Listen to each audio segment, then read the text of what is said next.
Mao was an ugly, weak demon living a pathetic life in Demon Realm until a stronger demon race attacked his clan and wiped them out, including his parents. On verge of death, an angel saves him, although demons and angels are mortal enemies. She nurses him back to health while making a prophecy that Mao will become the great demon lord Satan one day. However, before any of this world is made of 5 islands that surround a huge sea called Ignora, and 4 of these islands are where humans live. In the very center lies a special island named Ent Isla. This island is watched by the gods themselves. Ent Isla is ruled by Satan. He commands a massive demon army and rules with fear and strength. Satan does not rule alone because he has 4 powerful generals who help him control the land. Together, Satan and his generals use their army to attack and frighten the humans living on the 4 outer islands. Villages burn, cities fall, and people live in constant fear of the Demon King. However, humans are not completely helpless. Among them rises a brave hero. This hero gathers allies and leads the human army against the demons. Slowly, the hero defeats Satan's forces and the demon army in the Western Land is destroyed first. Then, one by one, the remaining demon forces in the other lands fall. In the end, only Satan remains, standing alone on Ent Isla.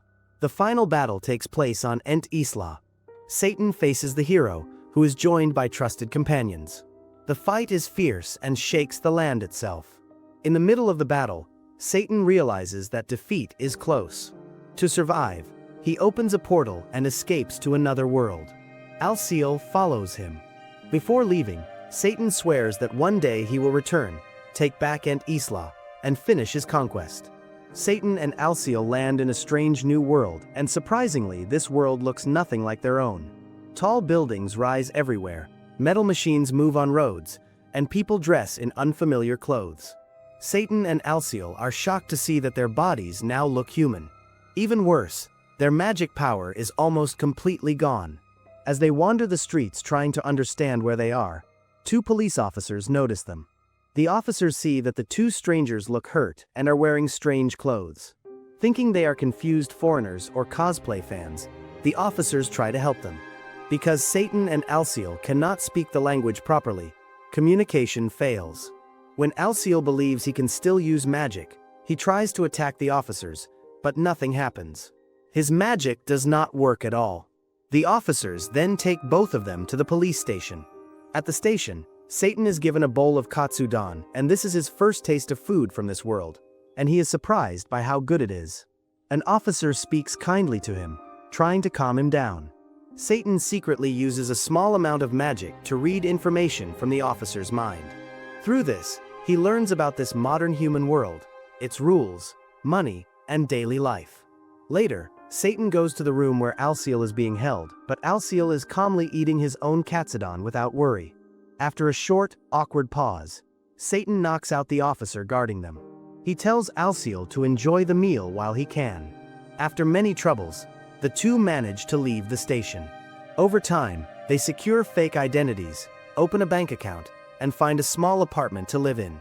Their landlord is a woman named Mickey, and when Satan and Alciel meet her, her strange smile and presence make them feel uneasy, even though she acts friendly. Satan now uses the name Mao, and Alciel uses the name Shiro, and they slowly adjust to life in this human world. Mao finds a job at a fast food restaurant called MG Ronald's. One rainy day, while riding his bicycle to work, Mao meets a young woman who forgot her umbrella. He gives her his own umbrella and rides away in the rain. This small act of kindness deeply touches the young woman. At work, Mao takes his job very seriously. He promises himself that he will sell more black pepper fries than anyone else. He works hard, follows rules, and helps customers with a smile. His effort impresses his co-worker Chiho, who admires his dedication. When Chiho praises him, Mao reacts humbly and thanks her. Back at home, Shiro spends his time in the library and he reads books and studies this world carefully, searching for any sign of magic or a way to return home. Mao tells Shiro that he will handle their money and daily life. He also declares that once their magic returns, they will conquer Ent Isla again and then rule this world too. Shiro is deeply moved by Mao's determination and swears loyalty to him. Still, life is not easy. Mao's job pays very little, and money is always tight, and Shiro complains about how low their position has fallen. That's when an earthquake shakes the city. At MG Ronald's, Mao feels the shaking during his break. He is sitting with Chiho, who is sad because she dropped fries and broke her no-mistake streak. Mao tries to comfort her, but their manager, Kisaki, calls them back to work. Many customers rush in after the earthquake, and Kisaki tells everyone to give their best effort. Mao dreams of making his store the #1 branch in the area, but disaster strikes when the black pepper fryer breaks. Mao knows he could secretly use magic to fix it, but Shiro's warning about only using magic in emergencies echoes in his mind. Before Mao can decide, Kisaki asks him what is wrong. That night, Mao feels depressed and he believes the restaurant failed because of him. Chiho tries to cheer him up and says the repairman will fix the fryer soon. Later, Mao is called into the manager's office fearing punishment, but instead Kisaki tells him he has been promoted to A-level staff. Overjoyed, Mao rides home happily. On the way, he meets the same young woman from earlier. She stops him and reveals the truth. She knows who he really is. She calls him Satan. Mao freezes as he realizes that the hero Emilia stands before him. The story reveals that long ago, after Satan escapes from Ent Isla, the hero Emilia does not stop her pursuit. Filled with duty and anger, she follows him through the same gate that leads to another world. Back in the present, Emilia finally confronts Satan, who now lives as Mao. She angrily asks him why he is working part-time at MG Ronald's restaurant in Hadagaya. Mao is completely shocked by her appearance and instead asks why she is here at all. Emilia explains that she chased him through the gate in order to kill him. As she speaks, she pulls out a very small knife from her bag and prepares to fight. Mao looks at the knife closely and calmly points out that it is a cheap kitchen knife that costs only 100 yen. Emilia turns red with embarrassment and yells at him to stop talking. Mao then asks if she also lost her holy sword and divine powers when she came to this world. Emilia ignores his words and suddenly tries to attack him. Before anything serious happens, a police officer appears and stops them. The officer misunderstands the situation and assumes they are a couple having a bad breakup in public. He takes both of them to the police station and questions them. Emilia becomes deeply upset when the officer treats their argument like a lover's quarrel. After they are released, Emilia angrily declares that she will remember Mao's address and deal with him later. Mao asks her to return the umbrella he lent her, but she coldly says she threw it away after using it. With that, she warns Mao to be careful and leaves him standing alone. The next day, Emilia now lives under the name Emmy. She works at a company called Dokademo as a customer service operator. Her job involves answering calls politely, even though she feels stressed inside. On her way home from work, she buys toilet paper and a simple dinner. When she gets home, she eats while watching television. As she watches ordinary people live their normal lives, she becomes frustrated and sad. She fears that one day she may end up living just like Mao, powerless and stuck in this world. Meanwhile, Mao and Shiro sit together at home enjoying their dinner. Suddenly, the doorbell rings loudly. Emmy stands outside and demands to be let in. As a reaction, Shiro locks the door tightly and asks Mao what they should do. Mao then admits that he already met Emmy before and forgot to tell Shiro about it. He explains everything that happened between them. After some discussion, they finally allow Emmy to enter the apartment. The moment she steps inside, she begins criticizing everything.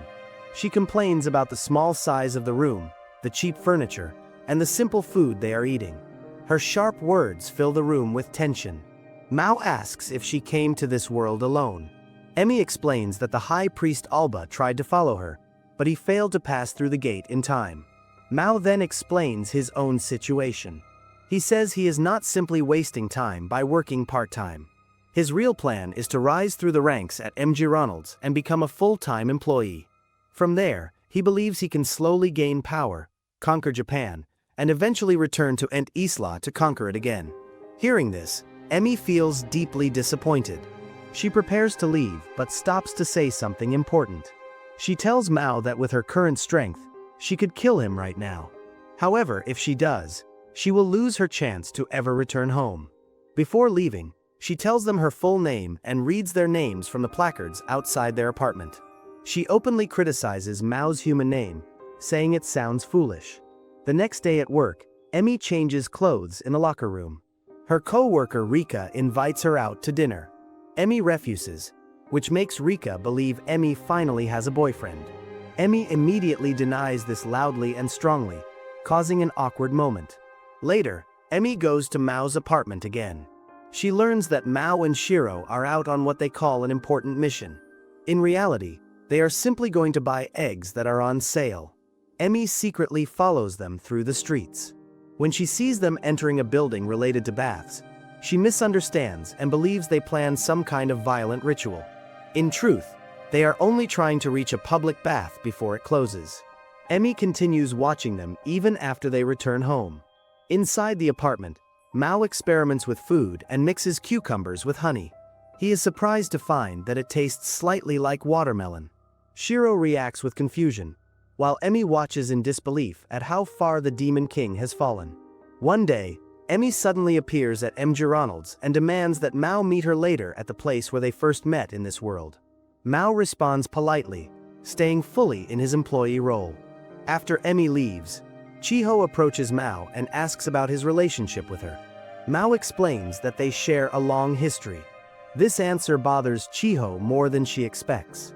Chiho then asks if Mao felt the earthquake that happened earlier. Mao says he did, but mentions that his roommate did not. Chiho looks surprised and asks about his roommate, thinking it might be someone very close to him. Mao misunderstands her question and starts talking about the earthquake again. Eventually, Chiho admits that the earthquake damaged her home and knocked many things over. Mao then clearly explains that his roommate is just a friend who lives with him so they can survive financially. Hearing this makes Chiho feel relieved and calmer. Later that night, Mao meets Emmy as planned. Emmy asks him if he would be fine staying in this world forever. She explains several conclusions she has reached after watching him for days. Mao listens quietly, and then declares with confidence that he will conquer Japan one day. Right after he says this, an unseen attacker strikes Mao's bicycle. Chaos follows, and Mao and Emmy are forced to escape together. Once they reach safety, Mao says goodbye and heads home. To his surprise, Emmy appears again in front of his apartment. Feeling embarrassed, she asks if she can stay the night. Mao agrees, while Shiro reacts with clear frustration. That same night, Mao receives a strange message from an unknown sender. The message warns him that more earthquakes are coming soon. After spending the night at Mao and Shiro's apartment, Emmy leaves quietly in the morning. As a small thank you, she leaves behind a container of pickled vegetables. She also forgets to return the spare key to their apartment, leaving it on the table without saying anything. Back in her own small room, Emmy turns on the television. The morning news is playing. To her surprise, Mao and Shiro appear on the screen. The report talks about the crime scene where Mao and Emmy were attacked the night before. The camera shows the damaged street and Mao's broken bicycle. Emmy watches closely, feeling uneasy. The next news story talks about a series of robberies happening in the same area where Mao and Chiho work. Emmy senses that something dangerous is slowly building. At the same time, Chiho feels restless. She strongly believes another earthquake will happen soon. She is excited to meet Mao later and talk to him about it. Deep in her heart, she treats this meeting as something more than a simple conversation. To her, it feels like a date, even if she does not say it out loud. At work, Emmy is approached by her co-worker Rika. Rika talks about a nearby shooting and asks if Emmy finally wants to go out to eat together. Emmy refuses again and says she lost her wallet. Just then, Emmy's phone rings. She answers the call, and a strange, distorted voice speaks to her. The voice calls her by her real name and even refers to her title from Ent Isla. It coldly tells her that both she and Mao will die someday, because it is the will of Ent Isla. Emmy realizes the caller is a demon. She angrily demands to know who they are, but the call suddenly ends. The silence that follows makes her feel tense and angry. Before she can accept Rika's lunch invitation, Emmy receives another call. This time, it is from the police station. They ask her to come because Mao needs her identification papers to retrieve his bicycle. At the station, Mao and Shiro are talking about how Emmy adjusted her age on her documents. Emmy arrives and complains loudly about being forced to act as Mao's guarantor. Before leaving, she warns Mao about the threatening phone call and tells him that someone said they would both die. Mao listens carefully, sensing the danger behind her words. Later, Chiho returns home from school and gets ready to meet Mao. She carefully chooses her clothes and checks herself in the mirror. Meanwhile, Mao is out shopping for clothes with Shiro. Afterward, Mao and Chiho meet in the city center. They shyly compliment each other's outfits. At Chiho's request, they hold hands as they walk. They soon arrive at Cafe Hour and sit down together, both feeling nervous but happy. Elsewhere, Emmy suddenly runs into Shiro. She startles him by asking what he is doing there. After a short argument, Emmy learns that Mao is currently out with Chiho. Shiro explains the situation and insists that it is not serious. Emmy quietly watches Chiho from afar and begins analyzing her behavior, appearance, and expressions. Her sharp observations lead to some funny conclusions, but she soon decides she must confront Chiho directly. Shiro strongly disagrees but fails to stop her. Inside the cafe, Chiho opens up to Mao. She talks about her tinnitus, which has slowly gotten worse. Recently, she started hearing strange voices speaking in another language. The voices warn her about coming earthquakes. Mao listens carefully and begins connecting the recent earthquakes to Chiho's condition. Suddenly, he sees Emmy enter the cafe. He is so shocked that he nearly spits out his drink. After calming himself, Mao tells Chiho not to worry and tries to make light of her problem. Meanwhile, Emmy and Shiro sit at a table nearby, separated by a glass divider. They quietly observe Mao and Chiho. As the conversation continues, Chiho gathers her courage and begins to hint at her feelings for Mao. Before she can finish, Emmy interrupts and declares that Mao is not what he seems. Chiho immediately recognizes Emmy as the woman who confronted Mao earlier. She assumes Emmy is some kind of ex-girlfriend. A heated argument breaks out between the two women. Their voices rise, and tension fills the cafe. Suddenly, a massive earthquake strikes. The ground shakes violently, and the building begins to collapse. Amid the chaos, Chiho and Emmy become trapped together under fallen debris. With no time for anger, they introduce themselves properly. Emmy asks Chiho what made her fall in love with Mao. Chiho becomes flustered and avoids answering directly, but Emmy presses her. Chiho then asks if Emmy is truly Mao's enemy. Emmy admits that she is and warns Chiho again that Mao hides a dangerous truth. Seeing Chiho exhausted and injured, Emmy gently tells her to rest. She uses the last of her remaining magic to put Chiho to sleep. At that moment, Mao arrives, transformed into his old demon form. Emmy prepares herself, believing this is her chance to kill him. However, instead of attacking, Mao uses his power to rescue people trapped by the earthquake. Watching this, Emmy is left stunned. The devil she chased across worlds is now risking everything to save human lives. A news helicopter flies over the city and reports on the massive earthquake. The camera shows the Shinjuku highway, which has collapsed under the force of the disaster. Broken concrete and twisted metal cover the area. Among the rubble, Emmy stands quietly and looks at the destruction. As she watches the scene, her mind drifts back to her childhood. Emmy remembers the days when she lived peacefully with her father, Nord. Life was simple back then. They lived together happily, and Emmy felt safe and loved. One day, members of the Church of Ent Isla came to their home. They told her that she was special and chosen. Emmy learned that she was half angel and half human. Because of this, she was the only one with the power to defeat the Demon King, Satan, and his demon army. The church took Emmy away from her father. She never got the chance to say goodbye properly. That moment became the last time she ever saw him. Several days later, tragedy struck. Demon General Lucifer attacked and burned her village to the ground. Her father was killed along with many others. From that day on, Emmy carried both grief and anger in her heart. Back in the present, Mao finishes rescuing people from the disaster and returns to his human form. He checks on Emmy to make sure she is safe. Chi soon joins them, looking shaken but unharmed. A police officer walks over and recognizes Chi. He reveals that he is the father of Chiho. the officer Mao once used magic on when he first arrived in this world. After Chi leaves, Mao thinks deeply about the situation. He realizes that the magic he used on Senichi must have affected Chi as well. This explains why she hears strange voices and senses earthquakes before they happen. Mao then shares another thought with Emmy. He believes their enemy tried to kill them by using the earthquake as a trap. Emmy listens carefully, understanding that something far more dangerous is moving in the shadows. Shiro suddenly appears and bows deeply in front of Mao.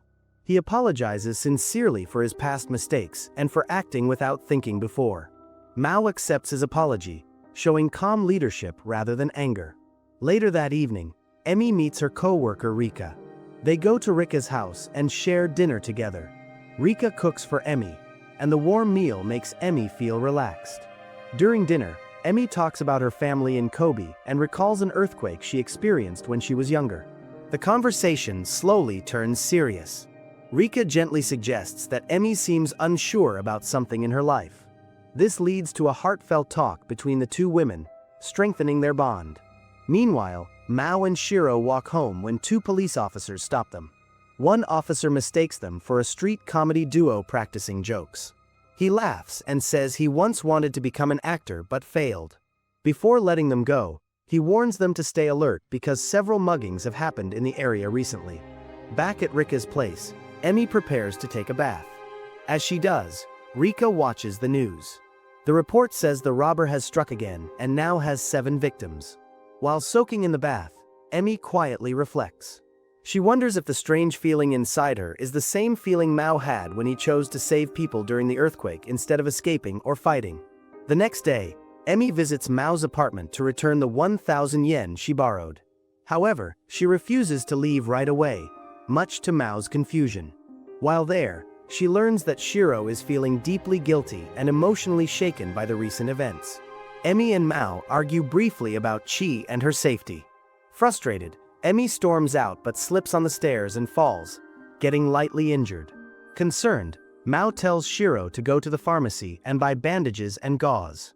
While Shiro is gone, Mao and Emmy argue again. Emmy accuses Mao of being too kind to her despite being her former enemy. She also angrily claims that Mao is acting inappropriately by getting close to a high school girl. Her emotions explode as she finally voices her long-held pain. She screams that Mao's army killed her father. Instead of denying it, Mao apologizes. He admits that in the past, he did not understand humans or their suffering. His words are calm and sincere, very different from the demon king he once was. Just then, Chi arrives with Shiro, who met her on the way back. Chi sees Mao and Emmy together and misunderstands the scene. Tears fill her eyes, and she runs away without listening. Shortly after, the landlady Mickey arrives. She calmly informs Mao that repairs will begin around the apartment complex. She also reveals something shocking. Chi is linked to the recent earthquakes because of a mysterious ability called the sonar link. Before leaving, Mickey advises Mao to take responsibility and talk to Chi. She heads toward the train station, leaving Mao deep in thought. Elsewhere, 2 figures pass through a glowing gate between worlds. They are Emeralda and Albert, companions of Emmy from Ent Isla. Their arrival signals that events are about to become even more dangerous. Meanwhile, Chi walks alone, crying. She finally admits to herself that she is in love with Mao. As she wipes her tears, a young man suddenly appears in front of her. He speaks coldly and says he will use her sadness to create chaos greater than anything Mao has done. The man reveals his true nature by using dark magic. Black wings burst from his back, and with a single attack, he destroys a nearby building. The ground shakes from the impact. Nearby, Mao, Emmy, and Shiro feel the explosion and rush toward the scene. Mao's face tightens as he sees the winged figure. He recognizes him instantly. The man is Demon General Lucifer, the same one who destroyed Emmy's past. After passing through the gate, Emeralda and Albert enter the human world. The travel is rough. Albert barely takes a few steps before he suddenly feels sick and throws up into a bag in a very awkward and embarrassing way. Emeralda looks at him with annoyance while he struggles to recover. Back on Earth, Emmy stands frozen when she sees Lucifer standing alive before her. Shock fills her face because she knows she killed him long ago using the sacred sword. She cannot understand how he still exists. Mao explains the truth. He tells her Lucifer survived because of help from someone new. That person is Alba Meyer, one of the 6 high priests of the Church of Ent Isla. As if summoned by his name, Alba appears in front of them. Emmy reacts with anger and disbelief. Mao carefully thinks about the situation and quickly understands their goal. He realizes that Lucifer and Alba plan to kill both him and Emmy together to fulfill their twisted plan. Mao openly mocks Alba and says his plan sounds cheap and ridiculous, like a low-quality movie. Shiro finds this comment unsettling, not because of the danger, but because their money situation would never allow them to watch such a movie. While Mao and Shiro argue in their usual strange way, Lucifer grows impatient. He suddenly attacks Shiro, wanting to move things faster. Then he launches a powerful wave of attacks toward Mao and the others. The group is forced to run to avoid being hit. Buildings crack, the ground shakes, and magic blasts fly everywhere. As they escape, Mao wonders how Lucifer has so much magical energy in this world. He then explains the reason. Lucifer absorbs negative emotions from people, especially tired and stressed workers at convenience stores. Their frustration becomes fuel for his power.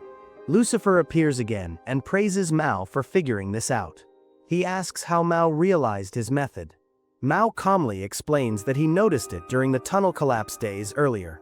At that time, Mao himself absorbed the negative emotions from the disaster scene, which allowed him to briefly return to his demon form. Lucifer then asks why Mao has not tried to gather more power like he has. Mao answers honestly. He says Earth feels new and interesting to him, and he does not want to rush his conquest. Lucifer does not care about this answer. He reveals something horrifying. He is holding Chi hostage.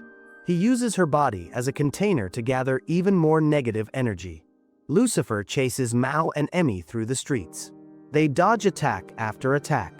One blast hits Mao and pierces his shoulder, causing him to bleed. Before Mao can recover, Alba steps forward and pulls out a gun. He shoots Mao in the left leg, making him unable to stand. Using the last of his remaining power, Mao teleports himself, Emmy, and Shiro to Koshu Kaido Road. They believe they escaped, but their enemies arrive almost instantly.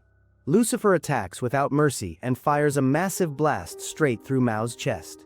It appears that Mao is killed on the spot. Lucifer no longer needs Chi and drops her from the sky. Emmy rushes forward and catches her, but the impact badly injures Emmy's knees. Lucifer then turns his attention to Alba's contract. He destroys the bridge near them with magic, causing massive debris to fall toward Emmy and Chi. Suddenly, something unbelievable happens. Mao rises again, now fully transformed into Satan. His magic has returned. With immense strength, he stops the falling bridge pieces in midair, preventing them from crushing Emmy and Chi. Moments later, Chi wakes up. She looks up and sees Mao in his true demon form. Fear and confusion fill her eyes. Emmy quickly realizes Mao's plan. He is absorbing negative emotions from the shocked people watching nearby. Using that energy, Mao tells Emmy to fight Lucifer while he holds the bridge debris. Emmy gathers her remaining celestial power and transforms back into her hero form. To protect everyone, Mao creates a magical barrier that knocks out all nearby people except Chi. The area falls silent. Emmy and Lucifer clash in a fierce battle. Their magic collides again and again. Halfway through the fight, Shiro joins Emmy. He has recovered thanks to Mao's magic. Together, they press Lucifer back. During the fight, Alba tries to shoot them from behind. Emmy reacts instantly and blasts the gun out of his hand with magic. Lucifer yells at Alba, telling him to use his magic instead of hiding. Alba argues that he cannot waste magic because he has no way to restore it and needs it to return home. Lucifer replies that if they lose now, returning home will not matter. Forced into the fight, Alba joins in but is defeated before he can do much. Meanwhile, Mao slowly lowers the bridge debris and gently places it back onto the ground. He turns to Chi and calmly tells her that once this is over, he will teach her how to use the ice cream machine at work. His tone is warm and normal, as if nothing strange is happening. Then Mao walks toward Lucifer. With a single, overwhelming punch, he completely destroys him.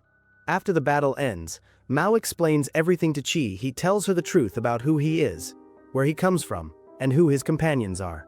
Chi listens quietly, trying to understand it all. She then asks Mao if he plans to return to Ent Isla now that his power has returned. Mao refuses. He says he still has many work shifts left at MG Ronald's. This answer shocks Shiro, who argues with Mao and cannot understand why he would stay in the human world. As they argue, Lucifer briefly speaks to Emmy and admits he was the one who called her at work earlier because he had her wallet. Emmy scolds him angrily. At that moment, Emeralda and Albert arrive through a gate and walk toward the group.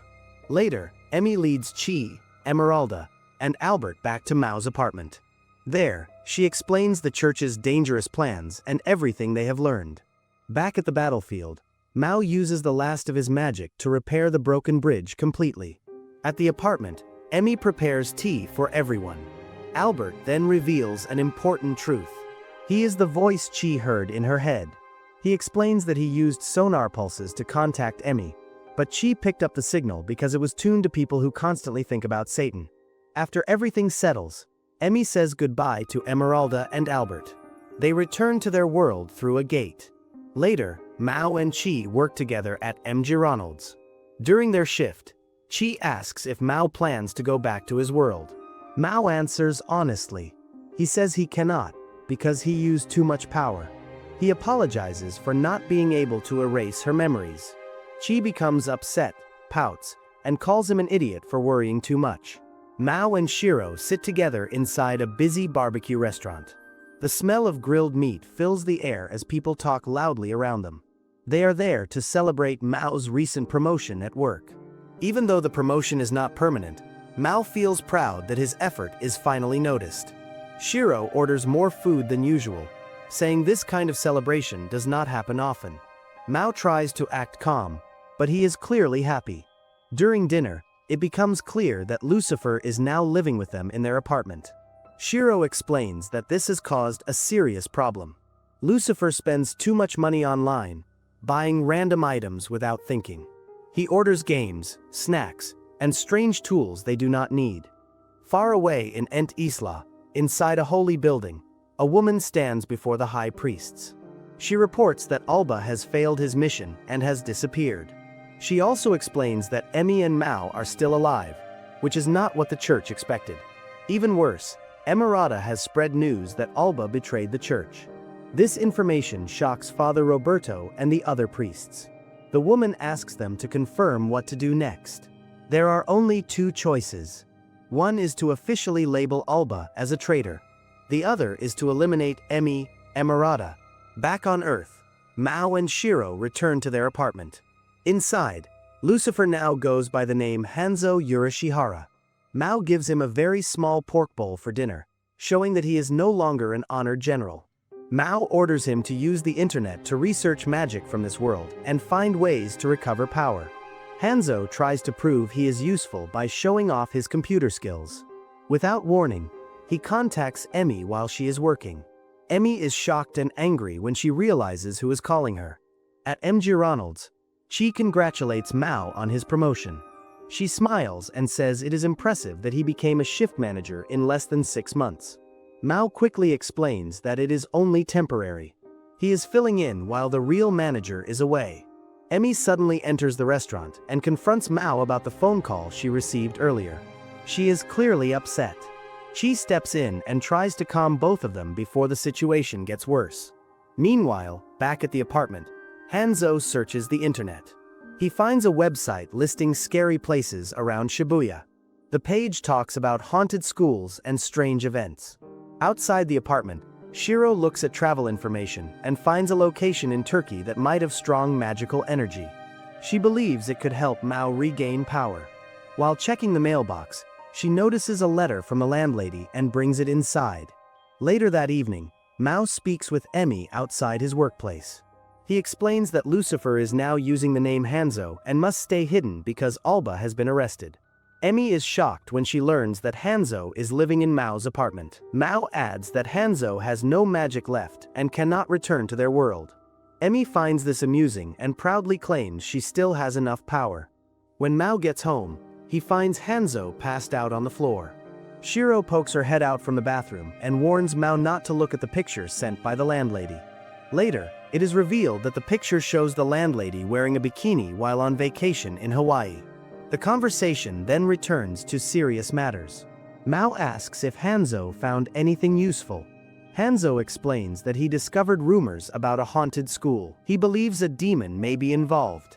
Soon after, Mao and Shiro go to Sasahata North High School to investigate. This is the same school Chi attends.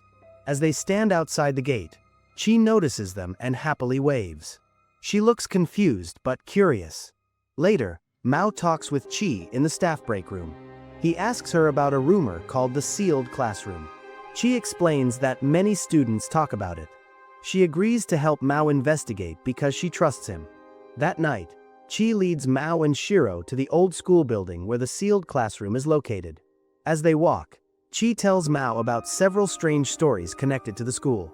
She describes mysterious sounds, shadows, and missing items. Shiro asks about the seventh mystery. Chi hesitates but explains that if someone learns it, they receive a phone call that steals their soul when answered. Mao becomes nervous. His fear grows when Hanzo suddenly calls and says the place might be where a gate once opened. He believes a student may have been pulled through it. Hanzo adds that leftover energy could still be there. Footsteps echo through the hallway. Emmy suddenly appears. Mao quickly explains what is happening. When someone asks her to change her shoes, the group runs away and hides in a science room. Emmy enters and angrily destroys an anatomy model. Unknown to them, a robed figure watches from a distance. At last, they reach the sealed classroom. The boards on the door are loose. Inside, they find trash, food wrappers, and a game system. Hanzo contacts them and admits he and Alba once stayed there. He nervously claims they were not trying to retrieve the game console. As they leave, Chi notices a packet of udon noodles on the ground. The next night, Mao returns from work and finds a young woman in a kimono crouching outside his door. She suddenly slips and falls down the stairs. Mao rushes forward and catches her at the bottom as she curses her own clumsiness. Mao and Shiro sit together at the table and eat breakfast in Mao's small apartment. The room feels calm and quiet until there is a knock at the door. Mao opens it and sees the young woman he helped the other day when she almost fell down the stairs. She stands politely and introduces herself as Suzuno Kamazuki. She thanks Mao again for saving her and then hands him a very heavy box filled with noodles. She explains that the landlady told her that if she ever has trouble, she should ask Mao and Shiro for help. Hanzo is also in the apartment and makes a rude comment as usual. Suzuno looks at him calmly and calls him a shut-in who never goes outside. At the same time, Emmy stays in her own apartment. She contacts Emerada because she has received a package from her. Emmy asks what is inside the box. Emerada explains that the box contains holy vitamin beta pills. These pills are meant to help Emmy restore her holy power slowly. Emerada also explains how Emmy should use them and reminds her to be careful. Later that day, Emmy stands outside Mao's apartment building under the hot summer sun. She feels awkward and tells herself that what she is doing looks like stalking. While hiding nearby, she sees Suzuno scolding Hanzo because he cannot hang laundry properly. Emmy becomes alert and suspects that Suzuno might be another demon living with Mao. She decides to listen secretly. Inside the apartment, Suzuno and Hanzo prepare udon noodles together while Shiro sits nearby, looking weak and uncomfortable because of the heat. Suzuno notices they have no ginger and says she can go back to her own apartment to get some. Emmy panics because this would reveal that she is spying. As she tries to escape quietly, she slips and falls down the stairs again. Mao catches her just in time. He scolds her for falling in the same way again. Emmy becomes angry and embarrassed and reacts by punching and kicking Mao until he loses consciousness. After things calm down, Emmy sits inside Mao's apartment and eats udon with everyone else. She learns that Shiro is suffering from heat exhaustion. Suzuno properly introduces herself to Emmy and shares a little about her background. Mao then proudly announces that he has been promoted to shift leader at his job. Emmy does not seem impressed and reacts casually. Suzuno suddenly asks if Mao and Emi are in a relationship. Emi loudly denies it and insists there is nothing like that between them. Emi then turns the question back at Suzuno and asks if she likes Mao. Suzuno becomes flustered and pulls Emi outside. After some hesitation, Suzuno admits that she does have feelings for Mao. Emi figures this out because of her past experiences with Chi. Emi also admits that she originally suspected Suzuno of being a demon or assassin but no longer thinks so. She says she hopes Emi will help her again in the future. Emi gives Suzuno her phone number, email, and home address. As Emi leaves, she falls down the stairs yet again. The next morning, before Mao leaves for work, Suzuno gives him a large lunchbox wrapped in a red cloth. Mao thanks her and heads out.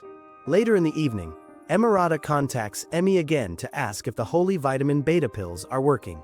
Emi admits that she has not felt any change yet. Emirata then asks about Mao, and Emi complains that nothing between them has changed at all. She becomes annoyed when Emirata compares their situation to a married couple. Emirata then becomes serious and warns Emi that the Church of Ent Isla may soon take action against her. At Mao's workplace, Mayumi tells him about a new fast food restaurant called Senteki Fried Chicken that has opened nearby and is stealing customers. Because Mayumi will be busy the next day, she leaves Mao in charge of the store. Mao later sits in the break room and opens the lunch Suzuno made. Chi notices how carefully prepared it looks. When Chi learns that a woman made it, she becomes nervous. When she looks inside the lunchbox, she is shocked by the beautiful food on top and completely panics when she sees the bottom part. That night, Emi shops at a friendly mart. Suddenly, a robber enters and tries to steal from the store. Emi steps in to stop him. The robber summons a large scythe, shoots beams from his eyes, and somehow blocks Emi's magic power. Before things get worse, the store clerk throws paintballs at the robber, forcing him to run away. The clerk checks if Emi is safe and thanks her but tells her she must stay and talk to the police. While waiting in the break room, Emi feels like the holy vitamin beta might finally be working. The clerk returns her belongings. Just then, Emi's phone rings. It is Chi calling her excitedly to talk about the fancy lunch Mao brought to work. Chi and Emi stand outside Mao's apartment building. Emi stays with Chi to give her courage because Chi wants to meet the woman who made Mao's lunch. Chi feels nervous but gathers her strength and presses the doorbell. When the door opens, Suzuno stands there calmly. Chi freezes and starts to stutter in shock, unable to speak properly. Inside the apartment, Chi slowly calms down. Chi watches closely as Suzuno prepares lunch.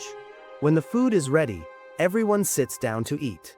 Mao, Chi, Emi, and Shiro enjoy the meal very much. Hanzo, however, complains and refuses to admit it tastes good. While eating, Suzuno says she needs to find a job soon. Mao casually suggests she apply to work at MG Ronald's. This suggestion shocks everyone in the room. Emi and Chi both react strongly, but Suzuno calmly says she will think about it. The talk becomes strange when Suzuno admits she does not own any Western-style clothes. This surprises everyone again. Chi quickly suggests that Emi should take Suzuno shopping for modern clothes. Emi agrees, though she looks slightly annoyed by the idea. Later, Emi and Suzuno go shopping together, while Mao walks Chi home.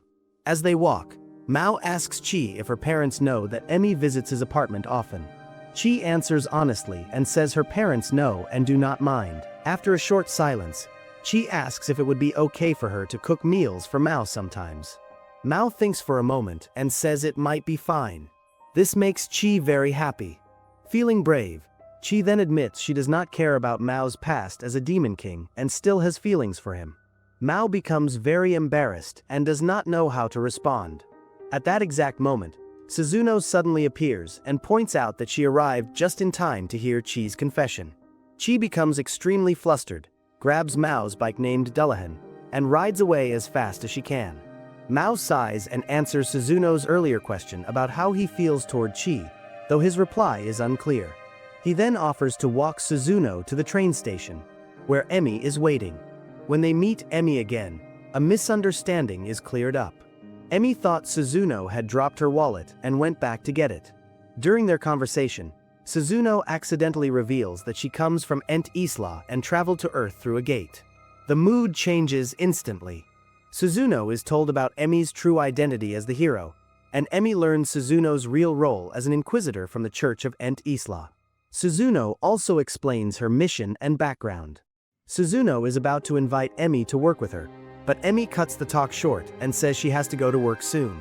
She suggests they continue forward without arguing. Emi later shows Suzuno around different places in the city. They sit together at a Moonbox cafe. Suzuno explains that she learned her sense of fashion by watching old TV dramas. They also talk about Alba's betrayal and how false information spread about Emi working with Mao. Suzuno explains that not everyone in the church agrees with Alba and suggests joining forces to defeat Mao. Emi refuses firmly. She says the church used dirty methods in the past and cannot be trusted. She insists that defeating Mao is her responsibility alone. She also warns Suzuno not to harm innocent people or use cruel tactics. Before leaving for work, Emi gives Suzuno some modern magazines to help her learn more about current fashion and speech.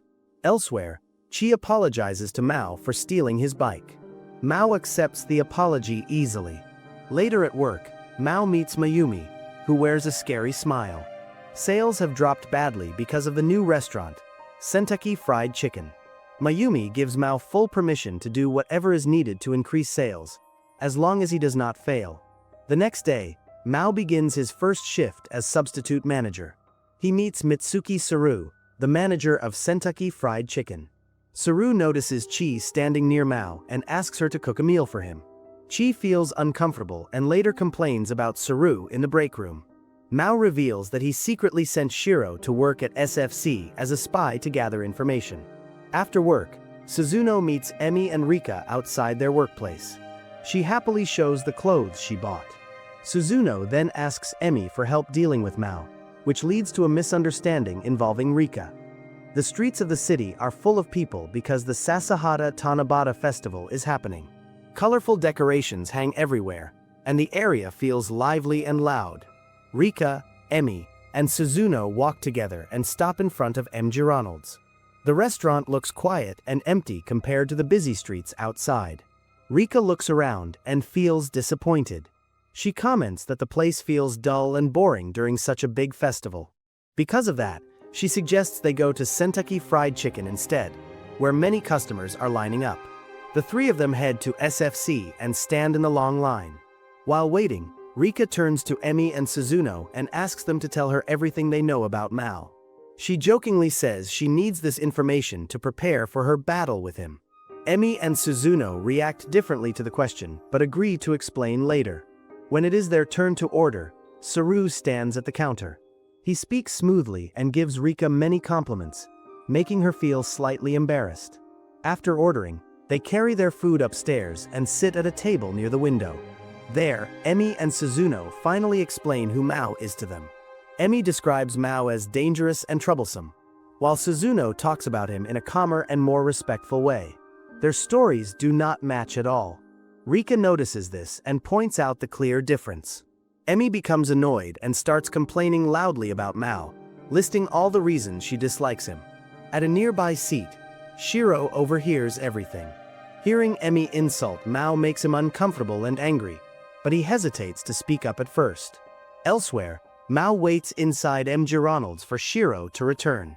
As he waits, he remembers a moment from earlier. In the apartment, Mao asks Shiro to secretly work at SFC and gather information. Shiro first refuses because they already struggle with money and cannot afford mistakes. Mao convinces him by saying this mission will help him grow stronger and improve their situation.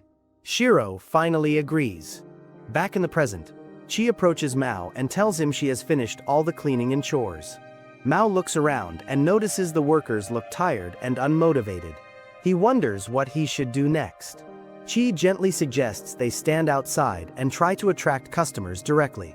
One employee tells Mao not to blame himself for everything. Mao thanks him, gives a short speech to lift everyone's spirits, and asks them to clean the windows to make the place look better.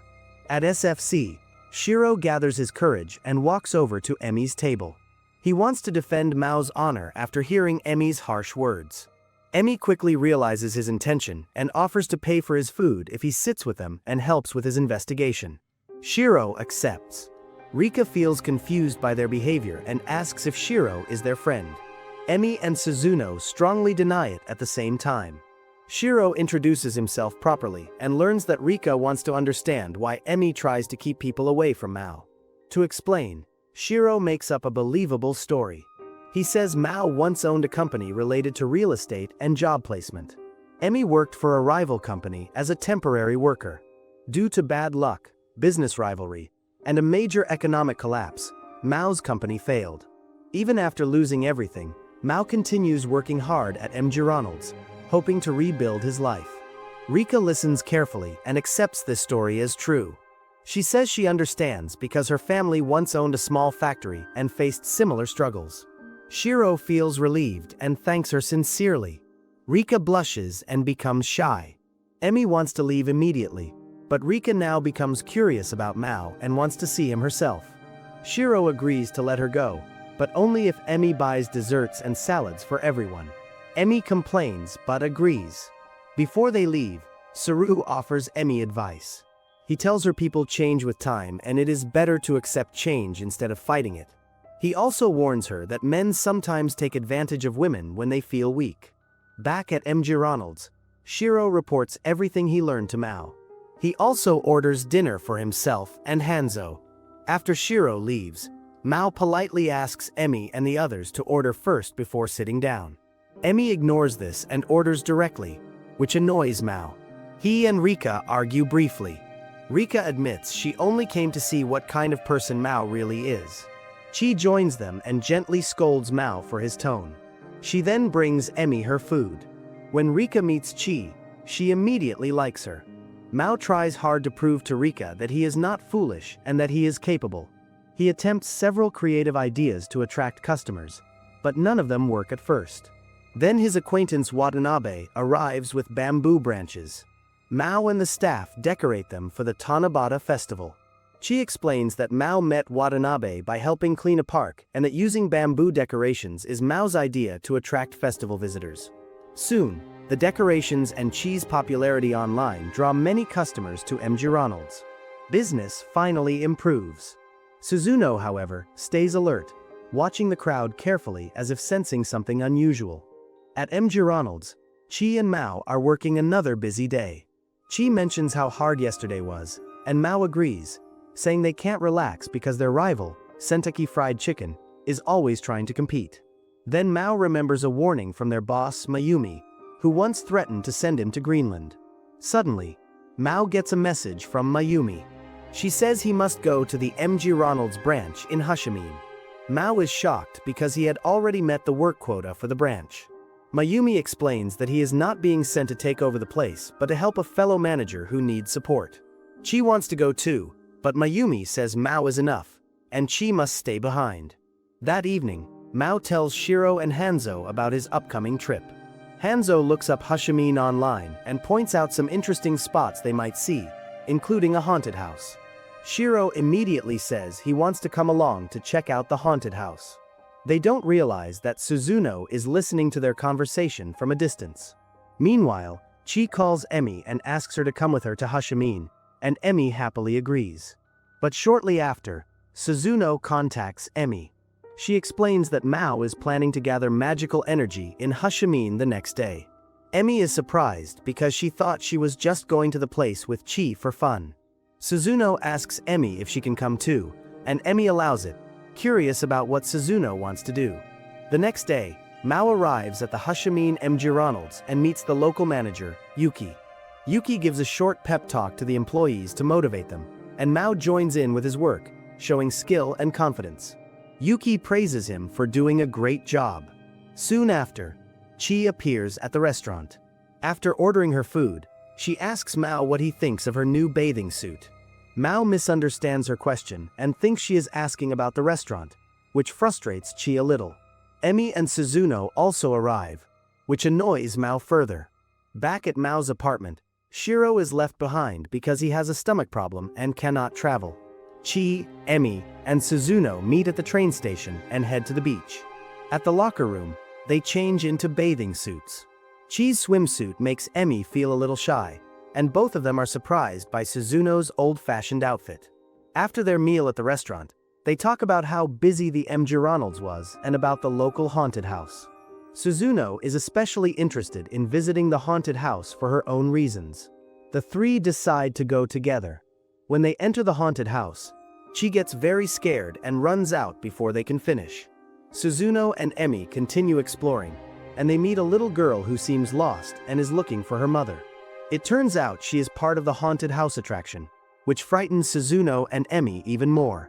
They leave the haunted house shaken but together. Later, they decide to visit the reptile exhibit in a nearby park. Emi and Chi are not fond of reptiles, but Suzuno likes them and seems fascinated. She starts to explain that she once stayed at an inn in Ent Isla and had an experience with reptiles. But Emi stops her before she accidentally reveals too much about her background to Chi. Meanwhile, Mao is given another task by Yuki, delivering items around the park. At the same time, Emi, Chi, and Suzuno reach the lizard exhibit. Emi accidentally bumps into one of the workers, causing him to drop his keys without noticing. Mao is at the circus delivering items, and a monkey named Sadao escapes. The monkey finds the keys that Emi accidentally dropped and starts playing with them. Emi's group sees the monkey immediately liking Chi, which annoys Emi. The circus workers soon find the missing monkey and explain its name is Sadao. They keep repeating its name, which irritates Mao, who sees it all happening. Because of the dropped keys, the alligators in the reptile exhibit escape from their cages. Chaos erupts, and visitors panic and run away. Mao stays calm and uses his special power to absorb the negative energy from the frightened crowd and soothes the alligators, stopping them from hurting anyone. As evening comes, Emi, Chi, and Suzuno take the train back home. When they separate from Emi, Suzuno notices a mysterious hooded person outside. This person suddenly sprouts wings and watches her silently from a distance. Back at Mao's apartment, Shiro is still having stomach problems. He tries to warn Hanzo about his online shopping spree, but he is once again immobilized by pain and cannot do anything. The day ends with everyone returning to their routines. Mao successfully completes his tasks at Hashimine, Chi and Emi enjoy their adventure, and Suzuno is left curious about the mysterious winged figure. Shiro continues to struggle with his health, and the tension between work and leisure continues to keep all of them on edge. Shiro continues to have stomach problems, making it hard for him to help around the apartment. Mao had been planning to make dinner for everyone, but their plans change when they receive a delivery from the landlady. She sends multiple boxes of souvenirs from Hawaii, asking the group to sell them at the summer bazaar in the shopping district. Suzuno overhears this conversation from her apartment again. Hearing about the bazaar reminds her of the hooded figure she saw the night before, the same person who addressed her by her old name, Deathscythe Bell, and seemed to know about her connection to the Church of Ent Isla. Suzuno remembers her past with a flashback. When she was still part of the Inquisition, she overhears two men talking about a group of rogue allied knights. They plan to sacrifice a small village to the demon army. Suzuno decides to stop them and surprises the rogue knights. They try to fight back, but she had already poisoned their drinks, leaving them unable to move. She uses her hammer to defeat them. Later, she meets Alba on the outskirts of the town. Alba congratulates her on completing the mission successfully. During that meeting, Suzuno questions whether the church itself is partly responsible for letting the rogue knights act unchecked. She suggests that a compromise could have been made instead of killing them. Alba dismisses her concerns and warns her not to think too much about it. He then gives Suzuno a list of other heretics to eliminate. Even in the present day, Suzuno still keeps that list, a reminder of her violent past. After finishing her workday, Emi tells Rika about her time with Mao in Hashimine and their adventures in the locker room. Soon, Chiho comes to Mao's apartment. She is stunned when she sees the many boxes scattered all over the place. The landlady has asked Mao to sell the merchandise at the summer bazaar because Shiro is still too sick to help. Hanzo then reveals that he put a small tracker in Emi's purse. It shows that Emi had originally planned to visit Suzuno instead of coming to Mao's apartment. Despite Emi and Suzuno not wanting to get involved, they are forced to help Mao sell the souvenirs. Hanzo also tries to avoid work, but he ends up helping too. As they sort through the boxes, they notice some contain food, and a note from the landlady asks them to enjoy it together. The group spends the day moving the merchandise to the shopping district and helping Mao sell it at the bazaar. Mao later leaves for his shift at MG Ronald's, leaving the others behind. Meanwhile, Suzuno meets the hooded figure again. The mysterious person questions why she insists on helping Mao with the bazaar despite her violent history and the many lives she has taken. Suzuno listens but keeps her thoughts to herself for the moment. Another flashback shows Suzuno eavesdropping on a church meeting. The leaders discuss recent events, praising Emilia, Alba, and their companions for handling the demon army. They note that they can take credit for the work done and shift any blame onto the missing Alba if needed. Suzuno thinks about all the people she has killed and feels regret. Even though she did what the church asked, she hates killing and feels conflicted. In the present, the hooded figure pushes Suzuno to take action against Mao, insisting that he must be killed. Suzuno listens but does not respond immediately. Back at Mao's apartment, Hanzo does some research on the situation while Shiro continues to suffer in pain. Concerned about Shiro's health, Hanzo decides it is best to call an ambulance. Shiro is then shown being taken to the hospital, his condition serious enough to require medical attention. Suzuno walks home with Chi and Emi and finally reveals her true intentions. She tells them she plans to kill Mao. Chi is shocked and struggles to understand why Suzuno would say such a thing. Suzuno explains that the night Mao used his magic to draw many customers during the festival left a strong impression on her. She believes that Mao could one day be too powerful and a threat. Chi strongly defends Mao, insisting he is a good person and cannot be a danger to anyone. Emi joins Chi, pointing out that someone working hard to climb the ladder at MG Ronald's is hardly a world-conquering threat. Suzuno, however, remains firm in her decision and even threatens to erase all of Chi's memories related to Aunt Isla. Chi begins to cry, feeling helpless, but still defends Mao with all her heart. Emi continues to support Chi, unable to reach an agreement. Suzuno leaves, her determination unchanged. While Emi and Chi are discussing the confrontation with Suzuno, they are suddenly attacked.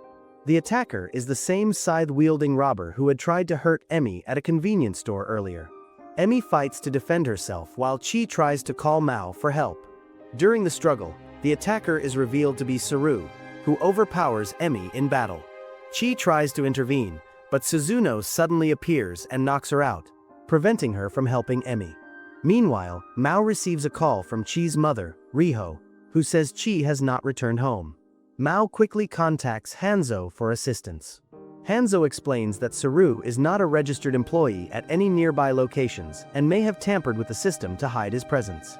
Tracking Emi's location, Hanzo informs Mao that she is heading quickly towards City Hall.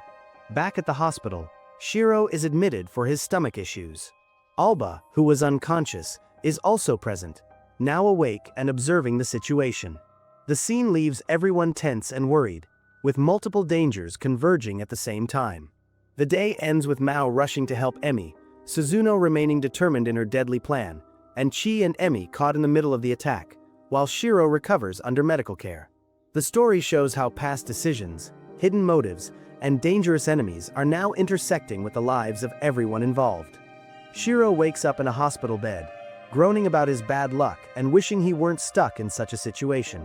The nurse soon enters, smiling to see him awake.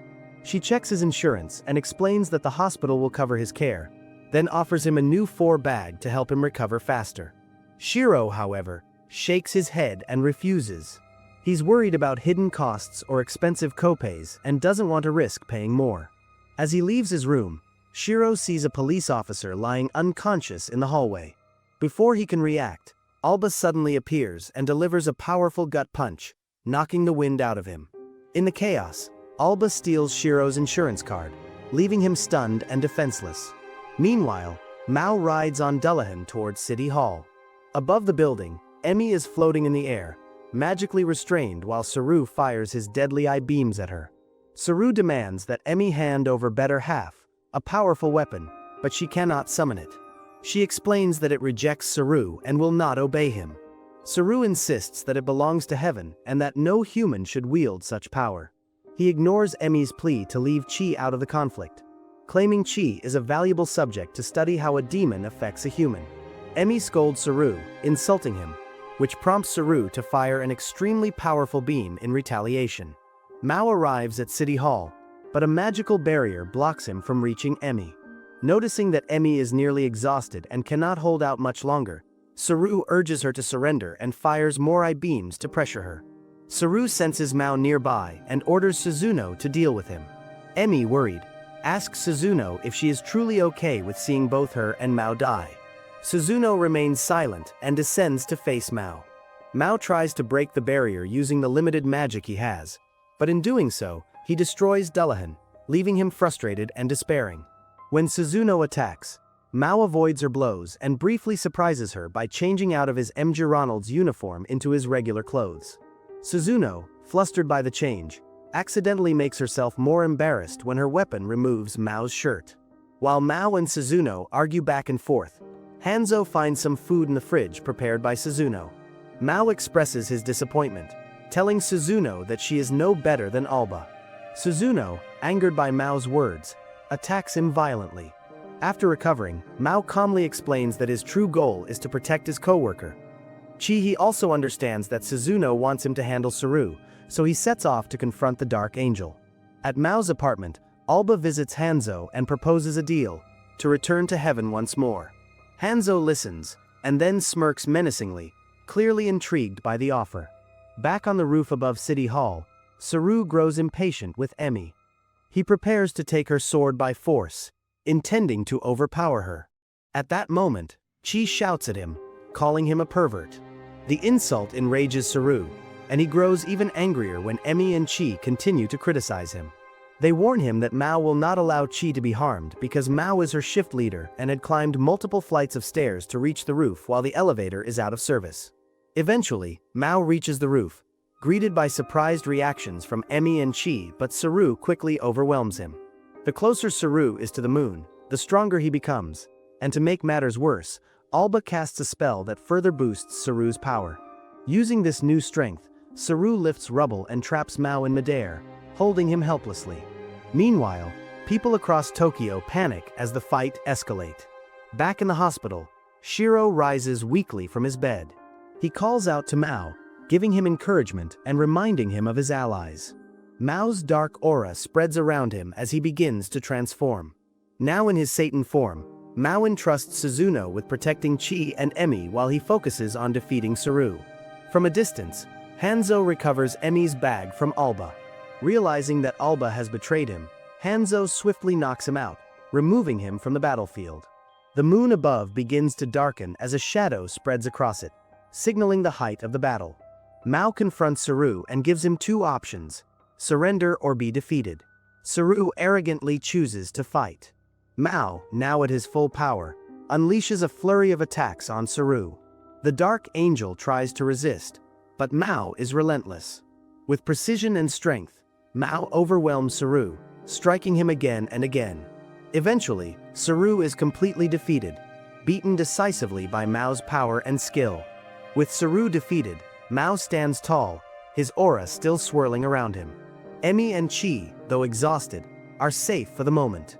Suzuno watches over them, and Hanzo keeps an eye on the surroundings. The chaos in Tokyo slowly begins to settle as Mao proves the strength of his determination to protect his friends. Chi has a dream where she is standing on top of Tokyo City Hall. The wind blows around her as she looks down at the city below. In her dream, Mao appears and tells her that he must return to Isla, his home world. Chi starts to cry, begging him not to go. Despite her pleas, Mao walks through a glowing portal called the Gate and disappears into his world. Later, Chi tells Mao about this dream while they are on a break at MJ Ronald's. She hesitates to mention one embarrassing detail about the dream, so she leaves it out. Mao admits that he actually cannot go back to Isla right now.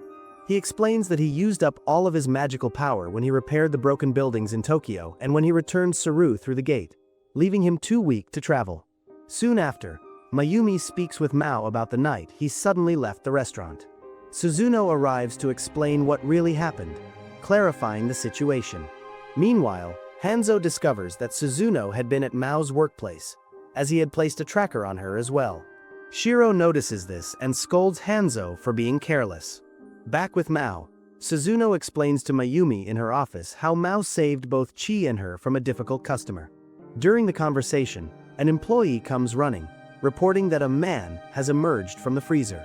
The man is Saru, who awakens and, strangely, begins flattering Mayumi. Mao quickly steps in, introducing himself as the manager of Kentucky Fried Chicken. Mayumi, however, ignores Saru's attempts to charm her. Meanwhile, Emi has a dream while working at her job. The workplace is completely empty, and she can hear Mao's loud, boastful laughter echoing through the space. In her dream, he says that now that he has conquered this area, Greenland will be his next target. Waking from the dream, Emi feels determined to stop Mao no matter what. That evening, Rika invites her to dinner, thinking Emi is playing coy with Mao, but Emi firmly declines. As she walks home, she thinks to herself that a relationship with Mao could never work, especially because his demon army killed his father in the past. When Emi arrives at Mao's apartment, she finds Suzuno feeding Mao some food she prepared. Chi is shocked and upset to see this. As tensions rise, Shiro enters the scene, announcing that he will take a temporary leave from work to visit his home. Later, Emi calls Emerada to inform her about Shiro's temporary departure. Emi feels suspicious because Shiro had refused to explain his plans to Suzuno, Chi, or herself. Over time, Emi's unease grows as she notices multiple boxes being delivered to Mao's apartment. Chi also becomes concerned when she hears Mao asking Mayumi for a shift change. After work, she confronts Mao about it, but he refuses to answer, leaving them frustrated. One day, Emi and Chi decide to follow Mao to a construction site. There, they see him working hard. Mao notices them and explains that he is earning extra money to pay for 2 tracking devices that Hanzo bought in order to track Emi and Suzuno. It turns out that Shiro has taken some temporary jobs too, and Mao decided to do the same. They also discuss the boxes that arrived at Mao's apartment. At first, Mao is unaware of their contents. Later, they discover that Hanzo was scammed into buying a large shipment of junk at an extremely high cost. The group tries to contact the company responsible for the scam, but they get no answers. When they confront the scammer in person, he traps Mao and the others mentally, forcing them to accept the huge debt. Just when it seems hopeless, Emi remembers a law called the cooling-off rule, which allows buyers to cancel purchases within a certain period. Using this law, they are able to return the items and have the debt cancelled. With the situation resolved, Mao and Shiro celebrate by treating each other to Katsudon. The day ends as the group feels proud for overcoming the challenge together. That's all for today, my fellow men of culture. If you like the video, make sure to like and subscribe the channel for more anime recaps.